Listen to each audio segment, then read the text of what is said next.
Je vais parler des travaux de recherche qui m'ont semblé significatifs sur l'année concernant le syndrome de fragilité. Il y en a un certain nombre. On s'aperçoit que ce syndrome de fragilité commence à être publié dans des revues généralistes, alors qu'il était au cours des 10 dernières années surtout cantonné au papier plutôt gériatrie, donc au monde de la gériatrie. On s'aperçoit que c'est un domaine qui est en expansion d'une part et qui intéresse d'autres disciplines par ailleurs.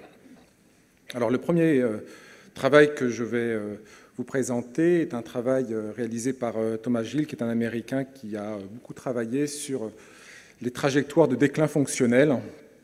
Il a une cohorte assez inédite et il s'intéresse au déclin fonctionnel au cours de la dernière année de vie, ce qui est assez original. Et en l'occurrence, dans ce travail publié dans le BMJ, il s'est intéressé à l'impact que pouvait avoir le passage par l'hôpital de personnes âgées au cours de leur dernière année de vie, et quel pouvait être l'impact de ce passage à l'hôpital sur le déclin fonctionnel. Alors bien entendu, ça nous renvoie à nos pratiques de soins, ça renvoie également au risque de dépendance induite par les soins et toutes les mesures de prévention que l'on peut envisager. Alors le rationnel est assez évident, hein. C'est intéressant de connaître les trajectoires de déclin fonctionnel, en fin de vie notamment, pour essayer de mieux appréhender ces personnes et définir leur projet de soins de la façon la plus adaptée possible. Il est également intéressant de s'interroger sur les facteurs qui conditionnent le déclin fonctionnel, autres que les pathologies, parce que les travaux précédents, ceux qui ont été publiés dans le JAMDA, comme la référence que j'ai pu noter ici, mais également ceux de Thomas Gill, montrent que les comorbidités au cours de la dernière année de vie n'expliquent pas la totalité du déclin fonctionnel. Donc il y a d'autres paramètres qui vont conditionner le risque de déclin fonctionnel.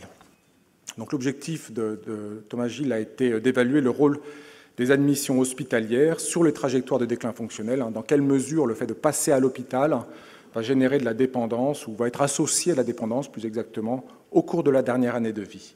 Et comme je vous le disais, Thomas Gill a une cohorte assez inédite puisqu'il a suivi au cours d'une quinzaine d'années des personnes âgées qui ont été renseignées tous les mois. Ceci lui permet d'avoir accès à des données concernant la dernière année de vie. Donc il a véritablement une histoire très précise des événements qui se passent au cours de la dernière année de vie, mois par mois. Il connaît les événements, les comorbidités, les passages à l'hôpital. Et ceci lui permet d'analyser environ 500 décès de personnes âgées qui initialement vivaient à domicile.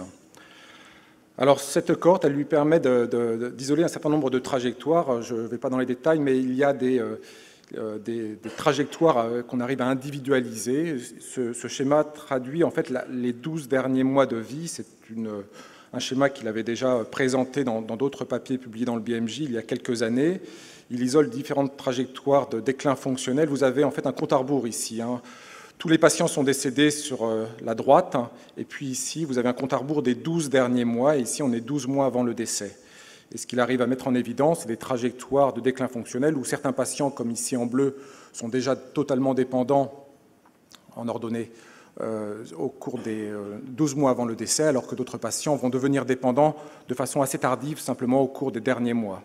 Alors derrière ces courbes, il y a des pathologies, bien entendu, de la dépendance en lien avec une maladie d'Alzheimer, par exemple, ou une maladie apparentée, c'est le cas de la figure bleue. Et puis, comme vous l'imaginez, il y a des déclins fonctionnels qu'il appelle catastrophiques, c'est-à-dire au cours des derniers mois de vie, qui sont liés à des événements cardiovasculaires, par exemple, un accident vasculaire cérébral. Et puis, entre les deux, il y a des situations intermédiaires où les patients rentrent progressivement dans la dépendance. Alors, du fait d'insuffisance d'organes, par exemple, des insuffisances cardiaques, des insuffisances respiratoires, et puis aussi de la fragilité. Ce qu'il montre à partir de cette cohorte, c'est également que les causes du décès sont parfois liées à des défaillances d'organes, de l'insuffisance cardiaque, des insuffisances respiratoires, des cancers, bien entendu, la démence, mais également à des profils où on n'isole que de la fragilité, et c'est finalement la situation la plus fréquente dans cette cohorte. Ce qu'il montre également, c'est qu'au cours de la dernière année de vie, les hospitalisations sont très fréquentes, comme on pouvait s'y attendre. Environ 71% des personnes qui décèdent sont passées par l'hôpital et dans un cas sur deux, elles sont passées à plusieurs reprises à l'hôpital. Alors le résultat principal de cette étude est là. En fait, il montre que le passage à l'hôpital est très fortement associé au déclin fonctionnel des personnes qui sont déjà dans une trajectoire de déclin. Les personnes qui sont autonomes, no disability, qui n'ont pas de dépendance, passent assez rarement à l'hôpital. Il y a peu d'associations avec la dépendance lorsqu'ils passent par l'hôpital. Les personnes qui sont déjà très dépendantes, en 12 mois avant le décès, lorsqu'elles passent à l'hôpital, n'ont pas d'aggravation. Il y a un effet plafond, bien entendu. Par contre, celles qui sont déjà dans un profil de déclin fonctionnel, le fait de rentrer à l'hôpital semble être fortement associé au déclin fonctionnel. Alors, ce sont des données observationnelles, bien entendu. Le lien de causalité ne peut pas être démontré par des données simplement observationnelles, mais la qualité de l'analyse, l'ajustement sur les différents paramètres de comorbidité notamment, et les séquences telles qu'elles sont décrites de façon très précise dans cette étude, laisse penser tout de même que le séjour hospitalier joue un rôle très important dans le déclin fonctionnel. Donc ceci invite, je pense, à une réflexion sur la prise en charge des personnes lorsqu'elles sont adressées à l'hôpital. Et puis dans sa discussion, Thomas Gilles invite les médecins à avoir une réflexion beaucoup plus précoce sur la prise en charge palliative de personnes qui sont très âgées, qui sont déjà dans un déclin fonctionnel avancé et qui, au cours de leur séjour hospitalier, vont sans doute s'aggraver. Alors, le deuxième travail que je voudrais vous présenter est un travail français qui émane de l'équipe de Bordeaux, de Patricia d'Argent-Molina, qui a travaillé sur les chutes, et notamment les chutes graves, les chutes avec blessures, les chutes avec fractures, celles qui nous inquiètent finalement. Donc, c'est un travail qui a été publié dans le BMJ, c'est une étude qui s'appelle OCEBO, publiée très récemment, et qui a exploré l'impact d'un programme d'activité physique, alors centré sur l'équilibre, sur le risque de chute sévère. Car actuellement, les données de la littérature montrent que faire des programmes d'activité physique, et notamment des exercices d'équilibration, permettent de prévenir les chutes en général, mais il n'y avait pas de réelle démonstration qu'on arrivait à éviter les chutes sévères, sans doute par manque de puissance, et puis aussi parce que les études sont de courte durée, mais on n'avait pas d'argument scientifique pour dire que ces programmes d'activité physique évitaient des chutes graves, celles qui nous inquiètent le plus, celles avec des fractures, des hématomes qui conduisent à des hospitalisations, à des opérations. Donc il y avait une méta-analyse conduite par la même équipe qui le suggérait, mais peu de données scientifiques qui le démontrent. Donc l'équipe de Patricia d'Argent-Molina a mené une étude randomisée dont l'objectif était d'évaluer à 2 ans l'efficacité d'un programme d'exercice de réentraînement de l'équilibre, donc sur des chutes sévères chez les personnes qui vivent à domicile. C'est une étude multicentrique avec 2 bras, 20 centres qui ont été impliqués, 706 femmes âgées de 75 à 85 ans ont été inclus dans cette étude. Ce sont des personnes qui avaient un profil de fragilité bien déterminé, puisque c'était des personnes qui avaient une vitesse de marche lente, plus de 7 secondes pour parcourir 6 mètres, et qui avaient une incapacité à marcher 5 pas en tandem, c'est-à-dire 5 pas sur une ligne. Et ça, c'est une façon de caractériser une population à haut risque de chute qui émane des données de l'étude EPIDOS qui a été menée dans les années 90 et qui montrait bien que ces facteurs-là étaient très fortement associés au risque de chute grave. Donc l'intervention portait sur des conseils pour pratiquer de l'activité physique de façon régulière et surtout un programme d'activité physique en groupe à raison d'1 heure par semaine avec des exercices d'équilibre principalement, puisque c'est ce qui marche le mieux, de contrôle postural, de souplesse, un travail du temps de réaction, de coordination, un travail de renforcement musculaire. Et ce qu'a montré donc ce travail, c'est qu'en faisant ce programme d'activité physique, qui émane des données antérieures, eh bien, on arrive à réduire de 20% le risque de chute sévère. Donc pour résumer, ça marche, ça réduit le nombre de chutes et ça réduit le nombre de chutes graves.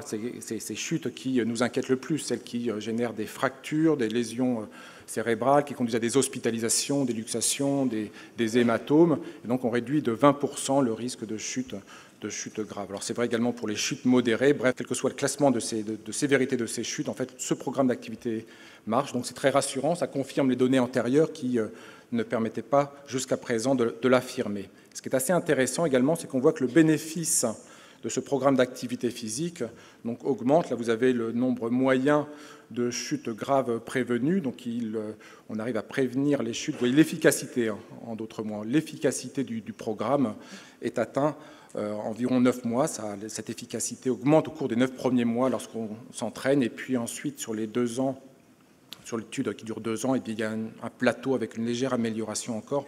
Mais c'est principalement au cours des 9 premiers mois que le bénéfice peut être attendu.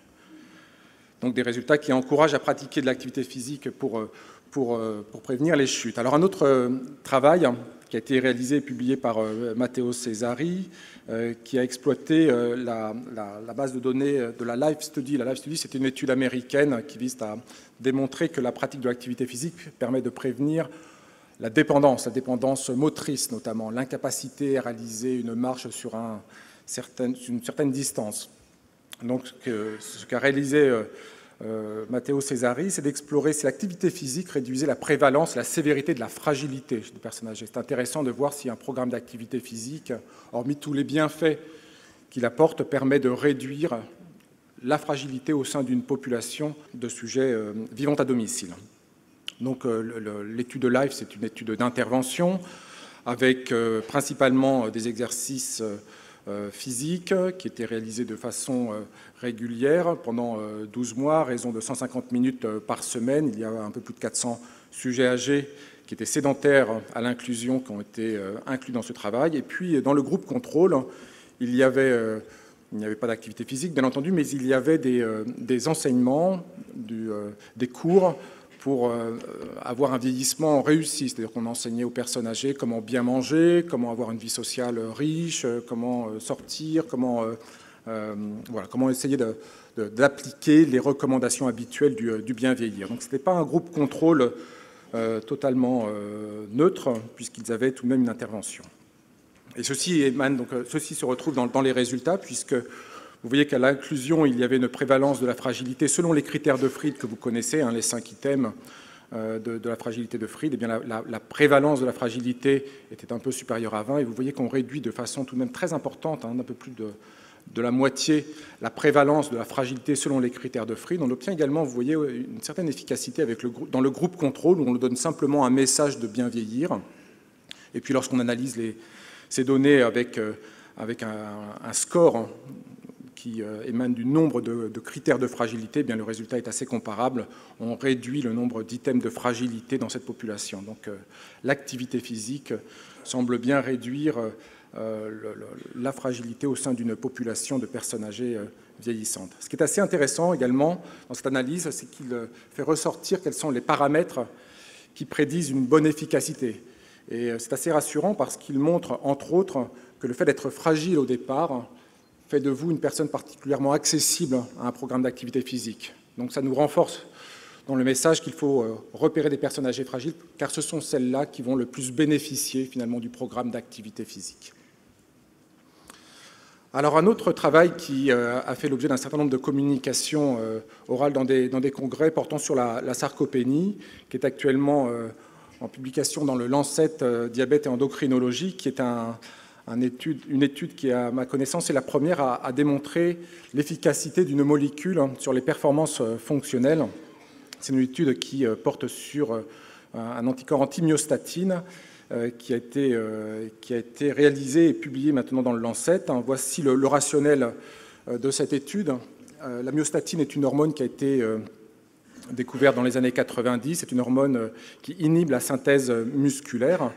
Et lorsqu'il y a un déficit dans cette hormone, eh bien on sait qu'il y a une hypertrophie. C'est quelque chose qui est bien connu dans le monde de l'élevage, par exemple. Et puis, chez l'homme, il y a également des mutations qui montrent que lorsque l'on n'a pas cette hormone, eh bien, il y a une hypertrophie musculaire. D'où l'idée de développer des molécules capables d'inhiber cette hormone afin d'augmenter la synthèse protidique et, in fine, d'augmenter les performances fonctionnelles. Et ceci pour avoir un intérêt, bien entendu, chez nos personnes âgées, pour améliorer leur capacité de déplacement, leur capacité motrice. Donc, dans cette étude, des sujets de plus de 75 ans ont été inclus, des sujets qui avaient fait au moins une chute au cours de la dernière année, qui avaient une force qui était faible, avec notamment des difficultés pour se lever 5 fois de suite d'une chaise, une force au grip strength qui était également basse. Et l'objectif principal de cette étude était de voir si l'administration d'un anticorps anti-myostatine permettait d'augmenter la masse musculaire. C'était l'objectif principal. Les objectifs secondaires, c'était principalement de voir si ça avait un impact sur les performances. Est-ce qu'en donnant cet anticorps, on améliore la capacité à se déplacer? Bon, voici le design de l'étude. C'est une étude randomisée sur 6 mois, un groupe placebo, un groupe avec l'anticorps anti-myostatine et un objectif donc à 6 mois sur le muscle. La population des deux groupes était bien équilibrée en termes d'âge. Vous voyez que c'était des personnes tout de même assez âgées, plus de 80 ans. Les caractéristiques étaient identiques et les deux groupes tout à fait comparables également en termes de performance fonctionnelle et de masse musculaire. Donc deux groupes comparables. Et le résultat principal est le suivant. Donc, dans cette étude qui a duré 6 mois, le traitement permet une amélioration de la masse musculaire appendiculaire, c'est-à-dire la masse musculaire au niveau des 4 membres, des 2 bras, des 2 jambes, d'environ 1,5 kg à 6 mois. Donc c'est significatif. Donc c'est quelque chose qui, bien entendu, est assez prometteur. Ce qui est plus intéressant à mes yeux, ce sont les résultats des analyses des critères secondaires qui portent sur les performances fonctionnelles. Il y a un certain nombre de données avec d'autres molécules qui ont démontré une amélioration de la masse. Ce qui nous intéresse, nous, bien entendu, c'est l'amélioration des performances, puisque ce sont celles-là qui sont associées à la qualité de vie, entre autres, et on s'aperçoit dans ce travail qu'un certain nombre de performances fonctionnelles, notamment celles qui nécessitent de la force, de la puissance, sont améliorées de façon significative. Donc les capacités à se lever d'une chaise, les capacités à se lever d'un escalier sont améliorées de façon significative. Donc des données assez intéressantes et qui, je pense, ouvrent la porte vers des molécules dans le cadre de la sarcopénie, que l'on attend et qui commencent à voir le jour dans des publications internationales. Un autre travail maintenant qui porte sur les oméga-3, donc beaucoup de choses ont été écrites sur les oméga-3, notamment vis-à-vis de la cognition, et ce travail, qui est assez inédit, porte sur l'intérêt des oméga-3 sur la masse musculaire. Donc les oméga-3 pourraient également avoir un intérêt dans la prévention de la sarcopénie, et c'est ce que rapporte ce travail publié dans l'American Journal of Clinical Nutrition il y a 2 mois environ. Le rationnel est également bien étayé, puisqu'il y a des données fondamentales sur l'animal qui suggèrent que les oméga-3 améliorent la voie de synthèse protidique, la voie mTOR, à différents niveaux, mais les oméga-3 pourraient faciliter la synthèse protidique et donc limiter la sarcopénie, améliorer le maintien de la masse et donc de la fonction. Et donc les auteurs ont réalisé une étude qui est la première dans le domaine, qui est très peu dimensionnée finalement, avec 45 sujets inclus de 60 à 85 ans. Bon, c'était des patients qui vivaient à domicile, qui n'avaient pas de comorbidité particulière, qui ont été évalués dans le détail avec notamment une IRM au niveau des cuisses qui permettait d'avoir une estimation très précise de la masse musculaire, du volume musculaire plus exactement, et puis bien entendu une évaluation de la force selon certains différents paramètres.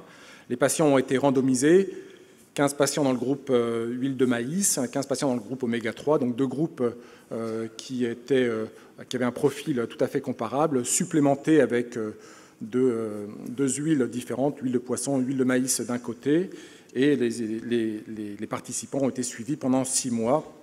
Et ce que retrouve donc Smith, c'est une amélioration du volume musculaire au niveau des cuisses, qui est significative, mais également, et ça c'est intéressant, une amélioration d'un certain nombre de paramètres fonctionnels, la force de préhension, la force au niveau des quadriceps. Donc là aussi, ce sont des données assez prometteuses, notamment parce que les oméga-3 sont bien tolérés.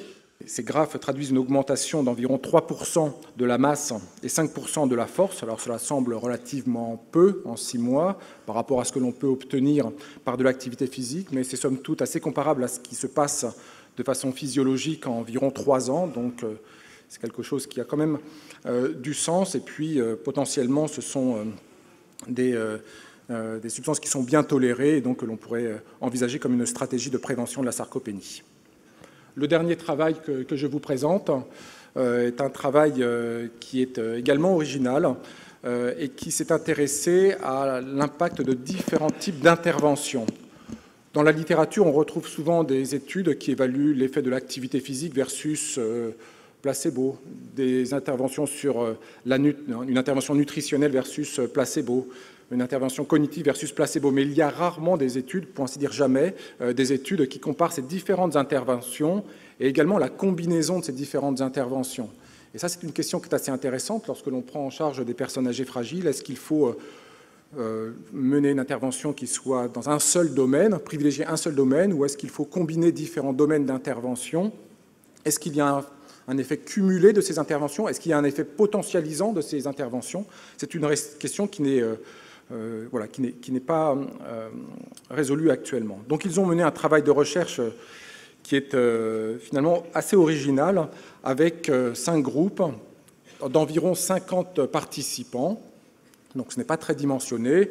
Le premier groupe portait sur une intervention nutritionnelle, on leur donnait des compléments nutritionnels notamment, un groupe qui avait des exercices cognitifs tels qu'ils ont pu être proposés dans d'autres études, un groupe qui faisait de l'activité physique, donc en groupe avec des séances d'activité physique régulières et qui appliquait les recommandations actuelles, un quatrième groupe, là encore d'environ 50 participants, qui faisait la combinaison nutrition, cognition plus activité physique, et puis un groupe contrôle. Donc vous l'avez compris, l'idée au cours de ce travail est de voir à un an quelle est l'intervention la plus efficace et si la combinaison apporte véritablement un bonus par rapport aux interventions unimodales. Donc l'objectif principal était de voir s'il y avait notamment moins de fragilité, moins de déclin sur certains paramètres fonctionnels. Alors voici sans doute le résultat principal. Dans tous les groupes, il y a une efficacité qui est observée sur le score de fragilité. Vous voyez, dans le groupe nutrition, cognition, activité physique, il y a une diminution, et puis une diminution du score de fragilité qui semble être un peu plus importante dans le groupe combiné.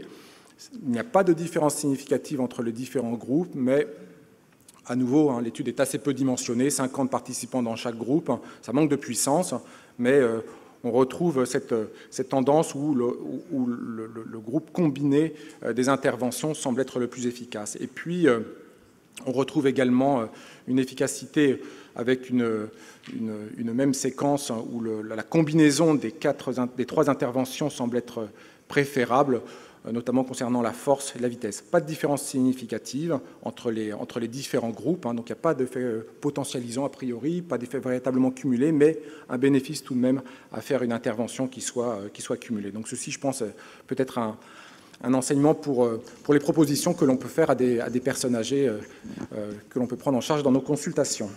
Je vous remercie.